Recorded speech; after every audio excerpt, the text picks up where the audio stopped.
মহরমে আপনার যে আশুরার যে ফজিলত, আল্লাহ নবী যখন যখন মদিনাতে গেলেন, নবীজি দেখলেন ইহুদিরা নবীজির ওই তারা রোজা রাখে একটা কয় তারিখ 10 তারিখ।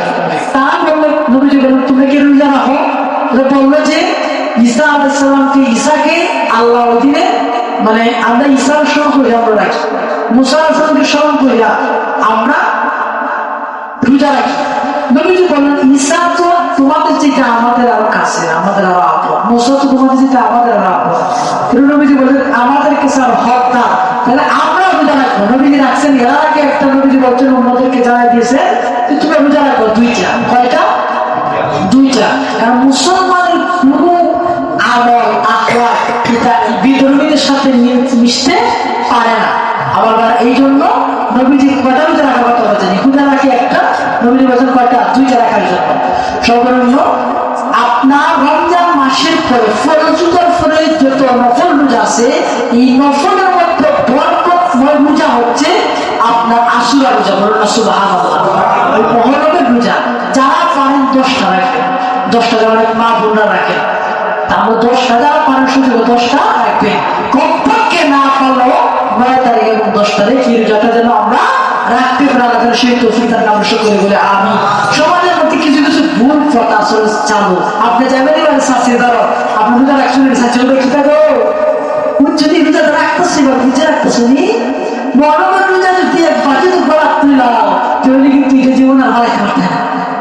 ও সাচ্চিনে করতে হয়েছে আসলে ভুল। বড় বড় রোজা আপনি ইমাম রাখছেন, আপনি 2টা বা 5টা বা 10টা, মানে আগামীতে তো রাখতেই তুমি কি তাহলে অনেকে না বুঝছে যেহেতু জীবনে একবার চলো রাখতে আনছো গলা তুলে তুই যাবো হইতে পারত মানে এটা না জানো কত বড় বোঝা যে বিভ্রান্তি। আপনি বছর রাখছেন শুধু আপনার একটা সমস্যা নেই, আগামীতে যদি না রাখেন তাইলে যে কোনো সমস্যা কোনো প্রভাবিত না। এই সমস্ত বিভ্রান্তি থেকে আমাদেরকে যেন আল্লাহ বাঁচিয়ে রাখেন আমরা সকল বলে আমি। এরপরে মহরমের সময় জুতা ভালো দেওয়া যেত না, তুমি মাথার দেওয়া যেত না, এরপরে আমার কি তাহলে নিরামিষ খাওয়া লাগবে, এটা তো ভুল দাও না। আর নিরামিষ খাবার তোমার কেনা গেছে একবার আমার কি দাঁড়ানো নেই যে হয়েছে প্রসাদ করে কি দাঁড়ানো না কই কি তার সামনে থেকে দাঁড়িয়ে তুই হয় না তো যে বাড়ি লেগে আমি অবস্থায় আলে ভাইয়া শুনছি মানে আমি কেন লাগাইতে না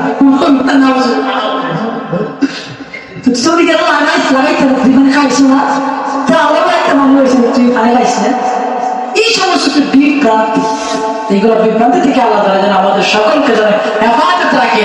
বিশেষ করে আসলে দেখেন একটা আজকে আপনাদের এলাকায় আমি যতদিন পাচ্ছি আসলে দেখছি আমার তো নিজের চোখে দেখা যে ইমাম হাসান হুসেন রাদিয়াল্লাহু তাআলা যুবক ভাইরা আসলে যে নবীর প্রেমের যে একটা বাগান ধরে রাখছে ইমাম হাসান হুসেন রাদিয়াল্লাহু তাআলার সংগঠন, এটার মাধ্যমে এলাকার মধ্যে রহমত বর্ষণ এটা সবসময় জারি হতে থাকে। বলুন না সুবহানাল্লাহ।